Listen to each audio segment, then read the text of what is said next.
29 September हा जागतिक हृदय दिन म्हणून जगभर साजरा केला जातो. हृदयविकार व मेंदूचा अटॅक, कार्डिओव्हास्क्युलर डिसीज (सीव्हीडी) हे जगातील मृत्यूचे सर्वात मोठे कारण आहे. जगभरामध्ये दरवर्षी 17 ते 18 लाख लोक हृदयरोग व मेंदू विकार (सीव्हीडी) यामुळे मृत्युमुखी पडतात. हृदयरोग व तत्सम आजाराविषयी माहिती व जनजागृती करण्याच्या उद्देशाने दरवर्षी 29 सप्टेंबरला जागतिक हृदय दिन म्हणून साजरा केला जातो.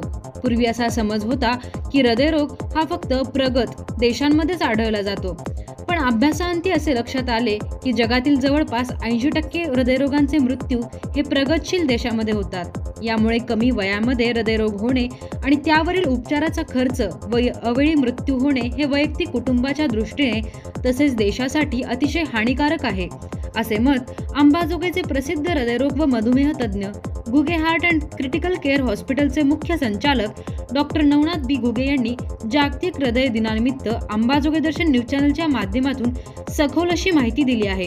अंबाजोगाई दर्शन बातम्यांसाठी सतीश मोरे, अंबाजोगाई. 10 मिनिटात ते 15 मिनिटात आपण एक 2-3 टप्प्यामध्ये आपण एक चर्चा करणार आहोत. दुसरं, आपण काही प्रश्न उत्तरचं सुद्धा एक 5 मिनिटाचं सेशन ठेवू किंवा कुणाला काही शंका असतील तर आपण त्या विचारू. तर हृदयरोगची कारणं काय आहेत, प्रमुख कारणं काय आहेत?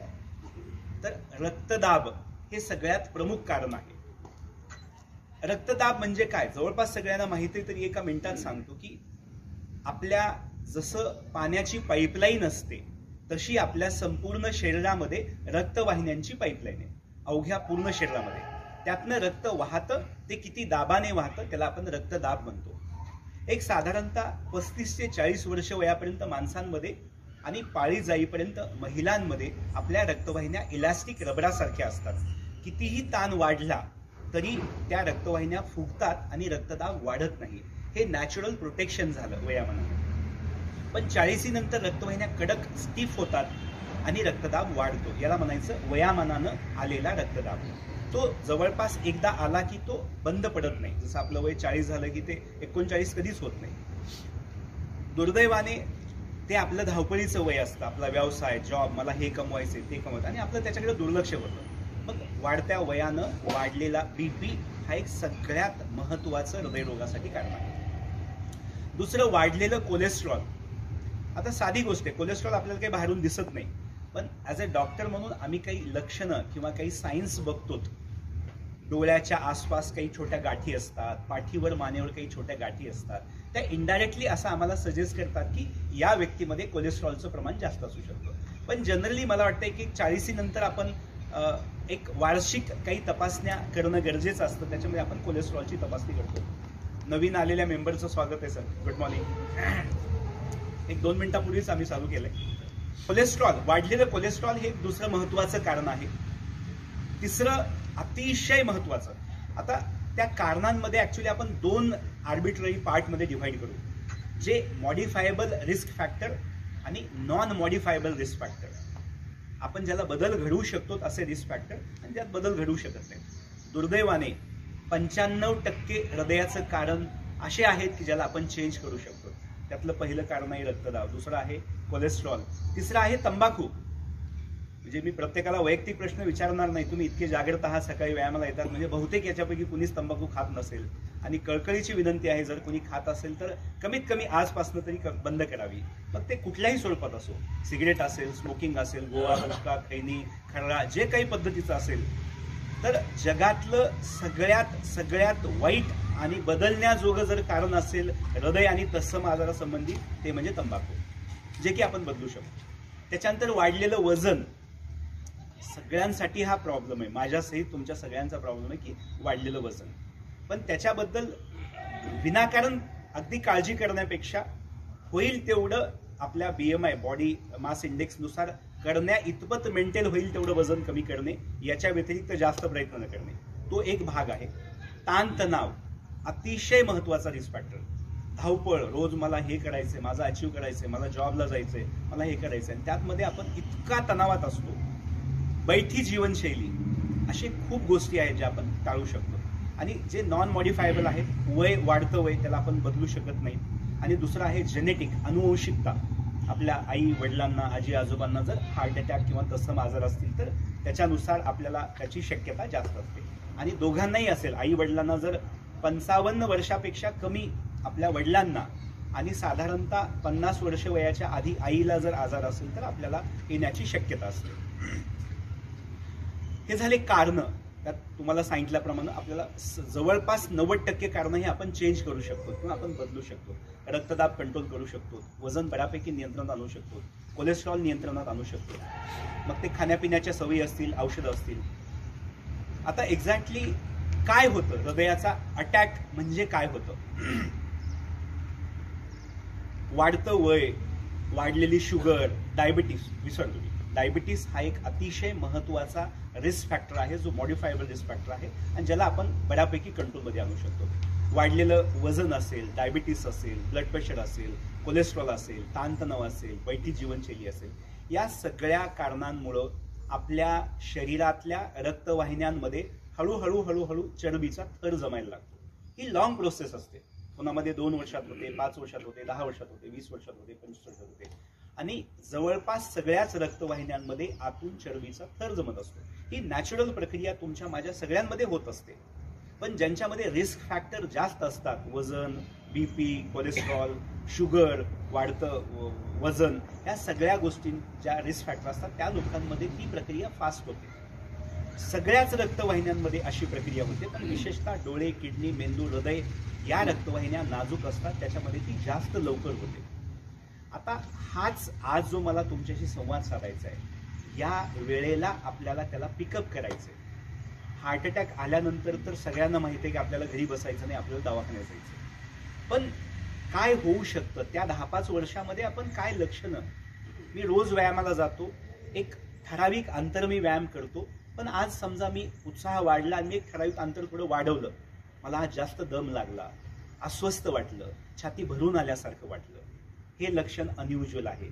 त्याला आपल्याला नक्कीच डॉक्टरांना दाखवायचं. त्याचं काय होऊ शकतं मी पुढच्या याच्यामध्ये मी सांगतो.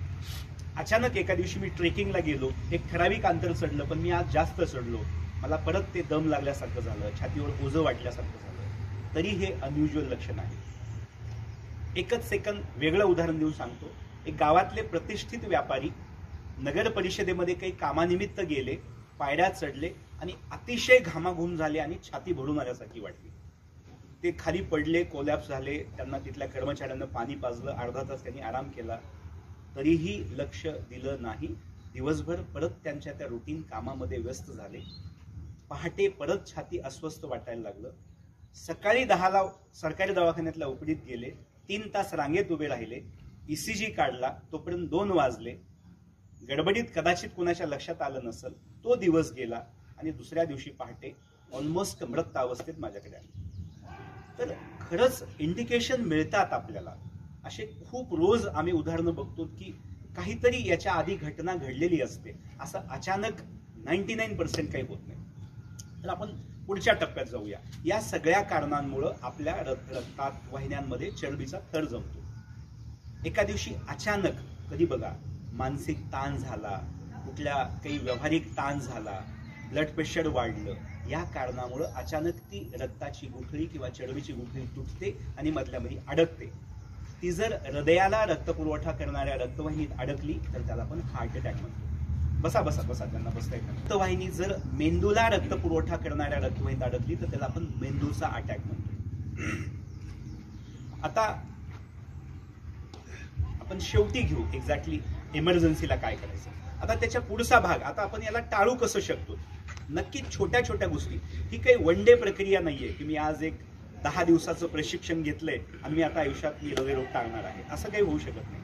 हे तुमच्या उठल्यापासून झोपण्यापर्यंतच्या छोट्या छोट्या गोष्टी. तुम्हाला जर रक्तदाब असेल तर नक्कीच तुम्ही तुमच्या ज्या डॉक्टरांवर विश्वास आहे त्या डॉक्टरांकडे जाऊन नियमित रक्तदाब तपासून त्याला कंट्रोलमध्ये ठेवा. बऱ्याच लोकांना असं असतं की मला कमी वयात रक्तदाब आहे, मला गोळी लागेल का, मग मला सवय लागेल का, मी नाही करणार, मी आज 4 राऊंड जास्त मारतो.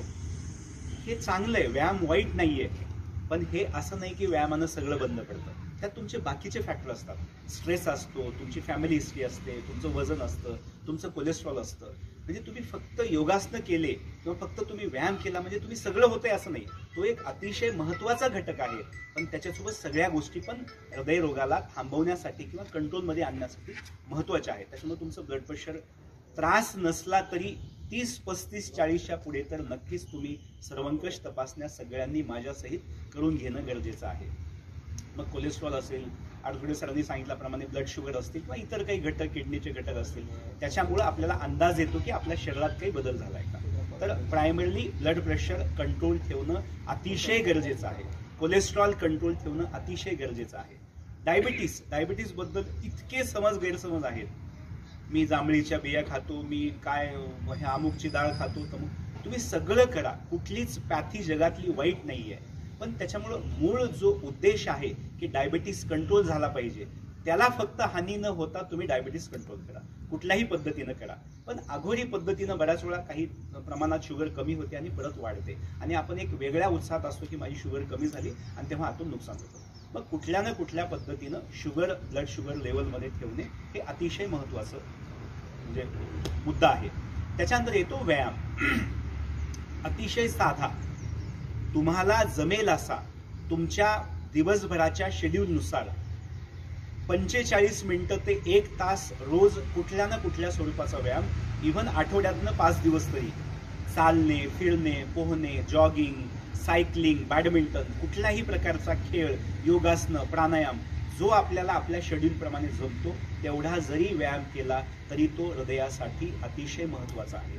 चालण्यामध्ये थोडं भरभर चालणे किंवा ब्रिस्क वॉकिंग म्हणतो आपण त्याला, हा महत्वाचा व्यायाम आहे आणि कुठल्याही स्वरूपाचा व्यायाम तुम्ही करू शकता. या सगळ्या गोष्टीनंतर आपण बऱ्यापैकी या सगळ्यांना कंट्रोल. सगळ्यात महत्वाचं तंबाखू अतिशय मोठा आणि सगळ्यात वाईट रिस्क फॅक्टर आहे जो की आपल्या हातात आहे. त्याला थोडंसं प्रमोशन लागतं. आता आपण मित्रांमध्ये बसलो, घे रे एक सिगरेट, काही होत नाही. तर मित्र सुद्धा असे पाहिजेत की जे आपल्याला थोडंसं त्यापासून परावृत्त करणारे मित्र पाहिजे, तर आपण त्या गोष्टी सोडू शकतो. कारण त्याला थोडा त्रास होतो सोडायला.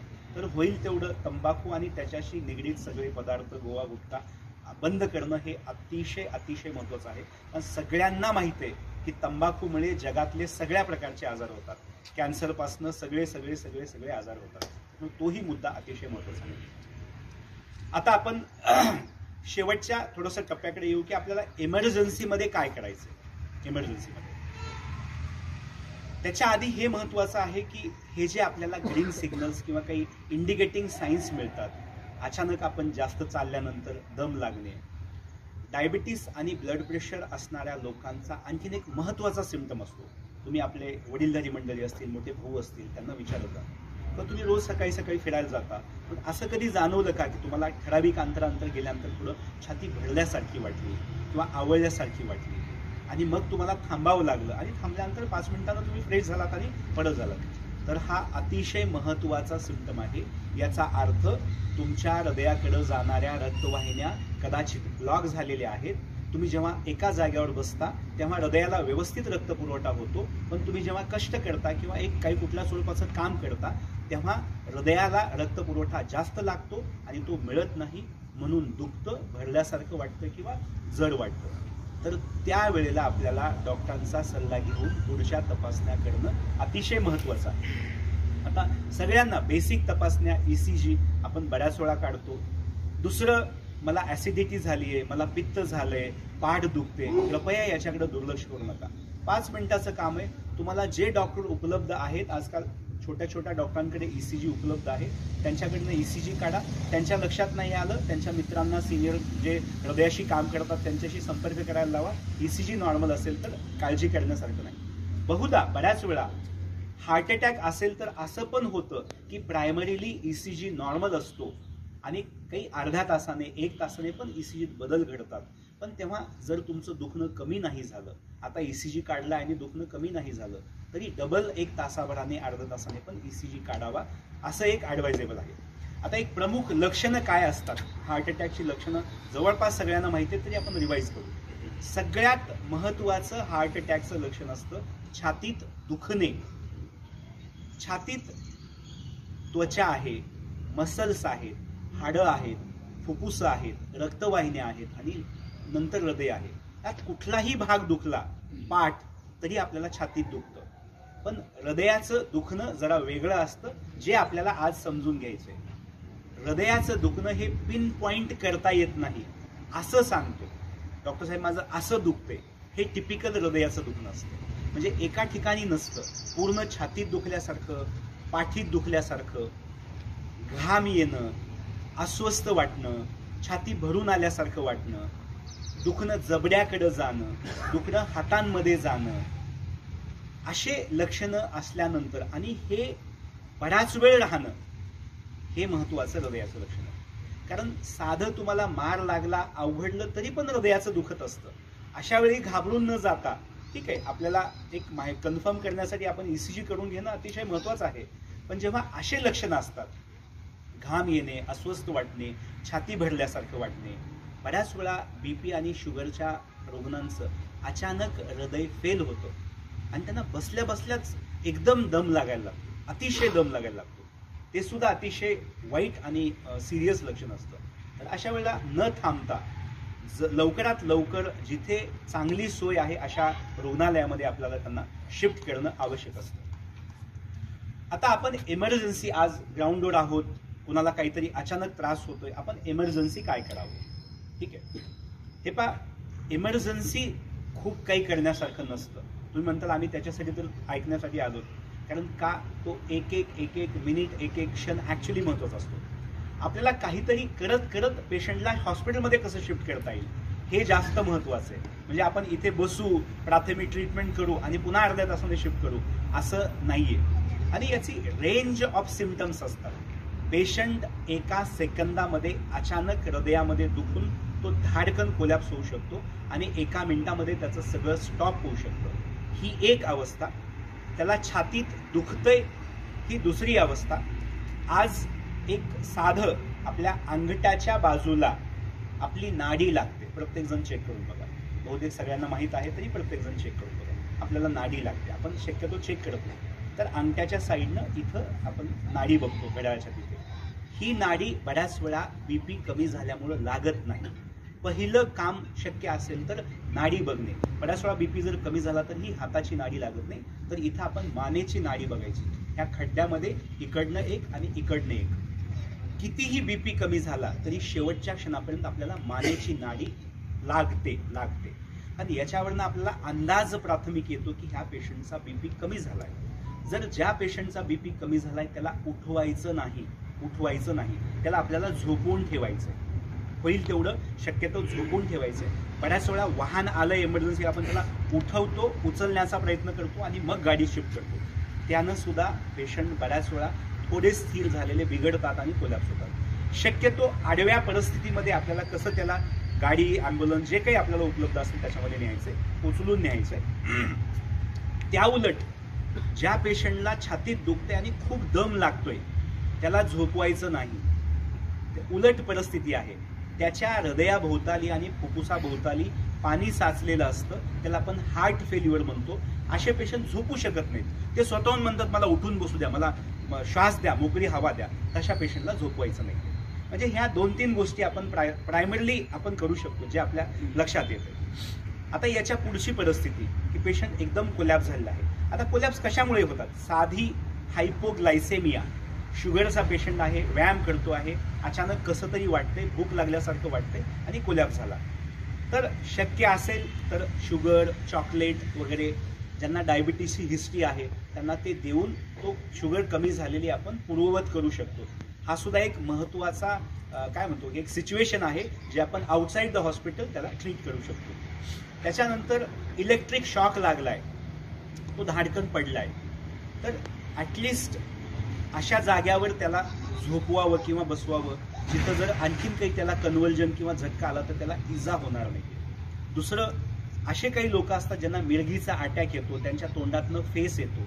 शक्यतो तो तोंडातला फेस त्याच्यात बोट न घालता, आपण असं एक कन्सेप्शन आहे की त्याच्या तोंडात काहीतरी घाला, त्याच्या नाकापुढे शूज न्या, तर हे सगळं न करता त्याच्या तोंडाच्या भोवतालची जी घाण आहे किंवा त्याची लाळ आहे ती काढली तर त्याचा कमीत कमी श्वास चालेल, त्याचा श्वास व्यवस्थित होईल, एवढं प्रायमरीली करायचंय. त्याला अशा ठिकाणी झोपवायचंय ज्याला आणखीन काही मार लागणार नाही, इजा होणार नाही, तो दगडावर पडणार नाहीये. आणि शक्यतो मेंदूशी निगडीत मिरगीचा घोड्याचा आलेला अटॅक हा 5-10 मिनिटांनी आपोआप कमी होत असतो. त्याला फक्त लागू नये एवढी आपण काळजी घ्यायची. पण हृदय आणि छाती दुखण्यासंबंधित आलेल्या गोष्टी ह्या अतिशय वेगळ्या असतात. साधं भूक लागलीये, सकाळपासून नाश्ता केला नाही, विद्यार्थी शाळेत रांगेत बराच वेळ उभा आहे आणि तो पडला, त्याचा उपचार वेगळा असतो. कारण त्याला फक्त व्यवस्थित फ्लॅट झोपवणे एवढं जरी केलं आणि शुद्ध हवा दिली तरी तो 5 मिनिटात म्हणजे फ्रेश होऊ शकतो. आणि आता महत्वाचा जो मुद्दा आहे, कार्डिओ पल्मोनरी रेसिसिटेशन काय आहे, एक्झॅक्टली आपण काय करू शकतो. आजकाल प्रत्येक इन्स्टिट्यूटमध्ये, शाळेमध्ये, कॉलेजमध्ये, सगळ्यांमध्ये म्हणजे हे प्रायमरीली जर एखाद्या रुग्णाला हार्ट अटॅक किंवा तत्सम काही गोष्ट झाली आणि त्याचं हृदय बंद पडलं तर करण्याची ही प्रक्रिया आहे. एक 2-5 मिनिटं मी त्याच्याबद्दल सांगतो. तुम्हाला शक्य आहे झोपणं? आपण अशा ठिकाणी आहोत की आपण काहीच करू शकत नाही, प्रवासात आहोत, कुठेतरी ट्रिपला गेलोत आणि अचानक असा पेशंटला त्याला नोन आहे, त्याच्या नातेवाईकांनी सांगितलं की यांना बीपी आहे, शुगर आहे, अचानक छाती दुखले, पेशंट कोलॅप्स झाला.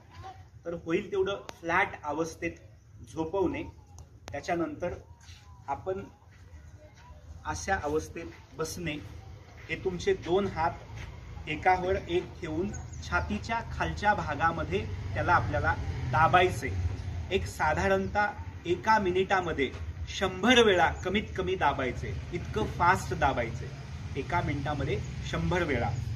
हे हात आपले असे सरळ पाहिजेत. आपल्याला आपण म्हणतो ना, प्रेस केल्यासारखं नाही करायचं. आपलं अख्ख्या शरीराचं वजन त्याच्यावर पडलं पाहिजे आणि हे एकावर एक हात ठेवून असं दाबायचे. साधारणतः 1 इंच तरी छाती खालीवरी झाली पाहिजे एवढ्या जोरात दाबायचे.